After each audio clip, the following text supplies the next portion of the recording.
Well, fresh off of a victory on health care, some of the president's allies on Capitol Hill are reportedly eyeing another controversial issue: climate change. They call it cap and trade. Critics call it a job-killing energy tax, calling it cap and tax. So why this fight and why now? Does this actually have a chance of going through? Joining us now, Brad Blakeman, former deputy assistant to President George W. Bush, and former Bill Clinton pollster Bernard Whitman. Okay, so Brad, let me start with you. Now we see sort of the din on Capitol Hill turning to climate change, saying, John Kerry in particular saying, now's the time, the president's got the wind at his back, we can get bipartisan support on this and we can push this thing through. Is he right? He's wrong. Look, I think the Democrats are on a suicide mission to take up global warming at a time when America is facing the largest financial crisis since the Great Depression. The president himself said about cap and trade that it's going to cost the American people dearly, but it's up to us as Americans to suck it up to be a cleaner America. Now, look, there's no chance in hell that climate change is going to have any hope of passing before the November midterms, and if they do it at their peril. I think they're on a suicide mission, Megan, where they know they're going to lose big, so they might as well go out with a bang. Bernard, how can Kerry be turning to this now when it's been stalled in the Senate for months, for almost a year? The Senate hasn't shown any backbone to act on this, and so what makes him think now they will? Well, honestly, I think he's out of his mind. What we need is jobs, jobs, jobs. And perhaps we ought to get Lady Gaga to pen a song and send it down to everybody in Congress to get people focused on this issue. We need jobs. We've got to get the economy moving again. We've got to help out small businesses.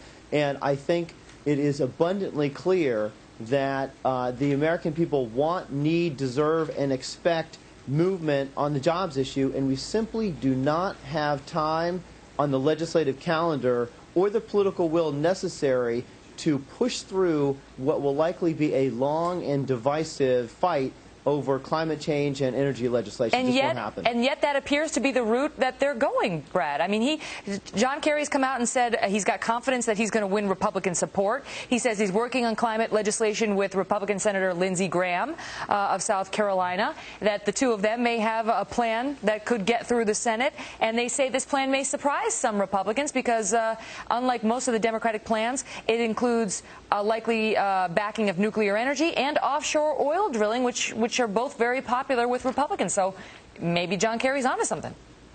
I don't think he is, and I agree with my Democratic friend today that it's all about jobs. It's all about the economy. When our nation faces a national unemployment of almost 10%, our inner cities 18%, it's all about jobs and the economy. What good is a clean environment if Americans don't have the ability to pay for their homes, to heat their homes, and feed their families and educate their children?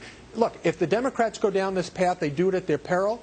They already have the health care debacle to deal with this November. And look, historically, Democrats are going to take a shellacking just by the fact that it's a midterm election and incumbents usually get shown the door. So I think this year Democrats are in the position now where they can at least try and salvage some seats by taking on the economy and forgetting these ancillary issues which will not win them any seats and lose big. And just to FYI for our viewers, we're watching the Senate floor where they are now taking up this reconciliation bill, the so-called fix-it bill, coming out of the House, which will fix, as they put it in the House, the health care bill that's now been signed into law, if you can follow that.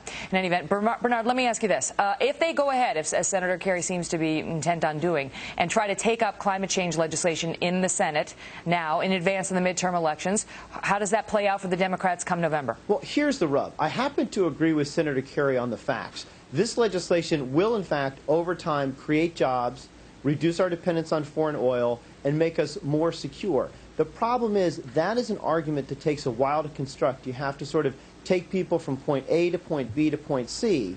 And if we couldn't do that in health care, you know, Nancy Pelosi's speech right before the bill passed, she talked about something that was missing from the entire debate. That is, this health care legislation is going to help fuel entrepreneurship because people aren't going to be stuck in these dead-end jobs. It's actually going to be a job creation bill. That message never got through to the American people. So to think that somehow we're going to be able to get through a job creation message on an issue that's much more difficult to put forward, that is energy and climate change, I think is really quite foolhardy. We might have some hearings in the Senate, But there's no way the House is going to be able to act because all those members are going to be out in their districts come this summer and fall fighting for re-election. Well, it'll be interesting to see what he does, Senator Kerry and others. Bernard, Brad, thanks to you both so much for being here.